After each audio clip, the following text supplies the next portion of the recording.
Estamos, então, dando sequência ao nosso módulo 2 da disciplina de Políticas Educacionais, Estrutura e Organização da Educação Básica, que trata exatamente da organização federativa do ensino brasileiro.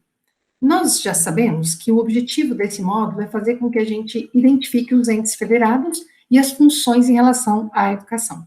Já conhecemos os entes federados, o Estado, o município e a própria União, e já sabemos também que houve um momento em que a estrutura educacional brasileira apresentou um caráter extremamente excludente e seletivo, que aconteceu até a promulgação da Carta Magna de 1988, a Constituição Cidadã. E vejam bem, é exatamente essa Carta Magna, essa Constituição, que vai fazer com que a gente tenha uma estrutura, um sistema que deixe de ser excludente e seletivo. Vamos ver como? A questão é muito simples. Essa Constituição, ela foi devidamente regulamentada pela Lei Diretrizes e Bases da Educação Nacional, a LDB, 9394, que foi promulgada no dia 20 de dezembro de 1996. É sempre assim que acontece. A Constituição, ela tem esse caráter todo de ser a carta maior, e aí a regulamentação nas distintas áreas e dimensões da sociedade vão sendo cumpridas, na saúde, ao direito do consumidor, né, todas essas outras áreas. E aí, como é que isso aconteceu? Esse organograma, esse fluxograma, ele é bastante evidente do modo como isso foi inovador à época. Por quê? Vejam que em laranja você tem 3 blocos que a gente chama de educação básica. E essa educação básica, ela não tem nenhum tipo de obstáculo, nenhum tipo de chancela, nenhum tipo de processo seletivo. Ela começa ali, na educação infantil, aos 4 anos, e ela só vai terminar no final do ensino médio aos 17. Ou seja, nós garantiríamos aí aqueles princípios de um padrão de qualidade mínimo que o professor Jamil Coury apontou no texto que nós já trabalhamos. Pois bem, passado esse período, nós temos então o processo seletivo e aí o acesso à educação superior. Do lado direito, nós temos em laranja também educação profissional, educação de jovens e adultos, educação especial, que nós vamos chamar de modalidades, ou seja, são modos diferentes de fazer acontecer esses níveis e essas etapas, tá bem? Então, esse é o caráter de um quadro que mostra que uma estrutura, ela pode ser excludente ou ela pode ser inclusiva. Ela é inclusiva quando ela permite, por exemplo, que um sujeito que chegue na escola aos 4 anos, ele vai aprender, ele vai construir a sua trajetória educacional até os 17, sem ser barrado por nenhum tipo de processo de exclusão, de seleção ou de, exatamente, discriminação da sua condição.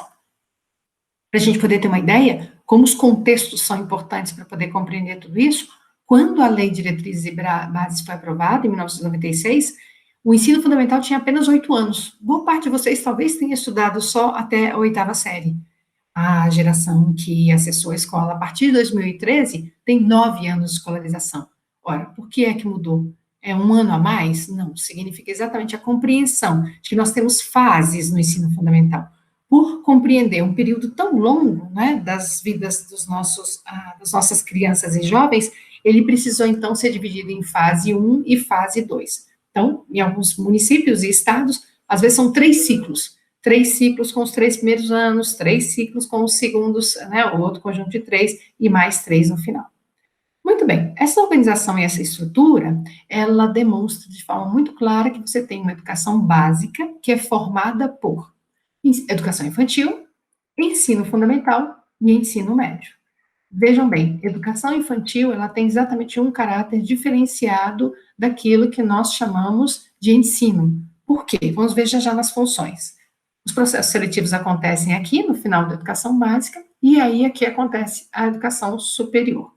Pois bem, na educação superior, tanto graduação como pós-graduação. Quando nós olhamos para as finalidades, os objetivos dos níveis, nós vamos perceber exatamente aquela diferença entre o que seria educação e o que seria ensino. Por educação básica, nós vamos compreender exatamente a ideia de desenvolver o educando, assegurar-lhe uma formação comum indispensável para o exercício da cidadania, fornecer os meios para poder progredir no trabalho e estudos posteriores. E, desse modo, nós teríamos, então, na educação infantil, o desenvolvimento integral da criança até os 6 anos de idade, em seus aspectos físico, psicológico, intelectual e social, complementando a ação da família e da comunidade. A diferenciação para o que vem agora, que é o ensino fundamental, e o termo já muda, é exatamente esse caráter de que, na educação infantil, nós temos um processo todo de cuidar e educar. E isso não é só ensino, como acontece no ensino fundamental, em que a gente nota claramente em que você precisa formar, dar de modo muito básico, as condições para um cidadão, mediante o desenvolvimento da capacidade de aprender, tendo como meios básicos o pleno domínio da leitura e da escrita do cálculo e a compreensão do ambiente natural e social, do sistema político e da tecnologia, das artes, dos valores em que se fundamenta a sociedade. Por fim, desenvolvimento da capacidade de aprendizagem para fortalecer os vínculos de família, os laços de solidariedade humana e de tolerância. Há um processo de ensinar muito mais abrangente, muitas vezes, né, que o processo lá da educação infantil. No ensino médio, por sua vez, nós vamos encontrar a consolidação e o aprofundamento desses conhecimentos adquiridos no ensino fundamental, possibilitando o prosseguimento de estudos. É muito importante que vocês se lembrem dessa característica, desse objetivo, desse aspecto do ensino médio. Ele vai representar, a gente vai perceber, um caráter quase que de uma crise, né, do que é, de fato, o ensino médio. A preparação básica para o trabalho e a cidadania para continuar aprendendo.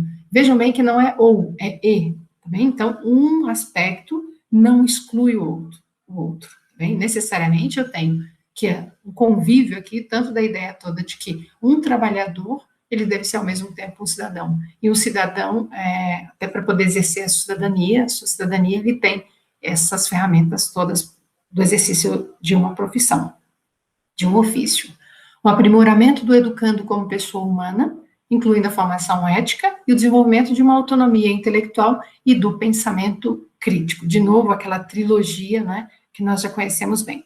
Por fim, a compreensão, então, dos fundamentos científico-tecnológicos e dos processos produtivos relacionados à teoria e à prática. Vejam bem que aqui a gente já está encaminhando esse sujeito para que ele acesse a educação superior, que vai ser caracterizada, sobretudo, por um momento em que, além de conhecer um pouquinho mais sobre todos os conhecimentos da área que ele venha a exercer, ele também vai começar a elaborar teorias, ou seja, ele vai conhecer processos de projetos de pesquisa, a relação teoria e prática vai ser diferenciada no momento seguinte, mas que é preparada já aqui no final do ensino médio. Pois bem, na educação superior, então a gente tem a abrangência dos cursos sequenciais por campo de saber, os diferentes níveis de abrangência, que são abertos a candidatos que atendam os requisitos estabelecidos pelas instituições de ensino. Muito interessante, você deve conhecer alguém que tenha feito, por exemplo, um curso de gastronomia, ou na arte e cinema, determinadas especialidades, determinados campos de saber, eles não demandariam 4, 5 anos de uma graduação. Então, o curso sequencial, ele tende a ser por campo de saber e normalmente mais curtos para poder responder essas demandas. A graduação, por sua vez, vai ser aberta, então, aos candidatos que tenham concluído o ensino médio ou equivalente e tenham sido classificados em processo seletivo, né? Então, essa é uma exigência que denota aquele caráter de que, olha, para poder aceder ao curso superior, e esse é um dos motivos pelos quais a gente vai perceber o baixo percentual de brasileiros que fazem curso superior, seria por um processo seletivo. A pós-graduação, que compreende, então, programas de mestrado, doutorado, cursos de especialização e aperfeiçoamento, entre outros. Na educação superior, então, a gente tem essa abrangência, e aí, vocês se lembram daquele fluxograma que tem as modalidades. A gente poderia falar de muitas delas, mas vamos falar, por exemplo, de 3, educação especial, educação de jovens e adultos, educação profissional. A gente poderia acrescentar aqui educação à distância, que tem exatamente a ver com essa modalidade que a gente está implementando agora. Vejam bem que são modos de fazer acontecer a educação. Ela não muda na sua estrutura, ela muda o jeito como ela acontece. É mediado por uma tecnologia, pela televisão, ou, por exemplo, no caso da educação de jovens e adultos, as metodologias que são utilizadas para que um adulto venha, por exemplo, a cumprir o 4º ano de escolarização, são diferentes das modalidades que uma criança de 9 anos, por exemplo, no 3º ano de escolarização tem acesso. Então, o modo é que muda. A LDB foi tão inovadora que chegou a pensar também nesse processo. Por níveis de governo, a gente vai perceber o quanto a União tem esse caráter de ora centraliza, ora descentraliza, mas são de sua competência a coordenação e a avaliação, para a União, para os estados. A ideia é todo o planejamento, dadas as especificidades e a diversidade dos 26 estados que nós temos, incluindo o Distrito Federal, seriam então 27 unidades da federação, né? E a normatização, supervisão e oferta de educação tem a ver, claro, com a própria União, com a educação superior, os estados com o ensino médio final do fundamental e os municípios com toda a educação infantil e os anos iniciais do fundamental. A composição desses sistemas por nível de governo, então, ficou muito evidente já para vocês, e aí eu vou colocar algumas instituições aqui, para a gente poder ter claro que elas são exatamente aquelas que nós havíamos comentado antes. No caso da União, ficou lá para trás a educação superior, no caso do Estado, todo o nível médio, final do fundamental. Vejam bem, parei aqui para a gente poder notar esse aspecto. No nível estadual, as instituições de educação superior também podem ser mantidas pelo Estado, desde que ele tenha atendido prioritariamente lá o ensino médio, que é a sua primeira atribuição como incumbência legal. Os órgãos estaduais de educação, como o Conselho Estadual, por exemplo, de Educação, fazem parte desse nível.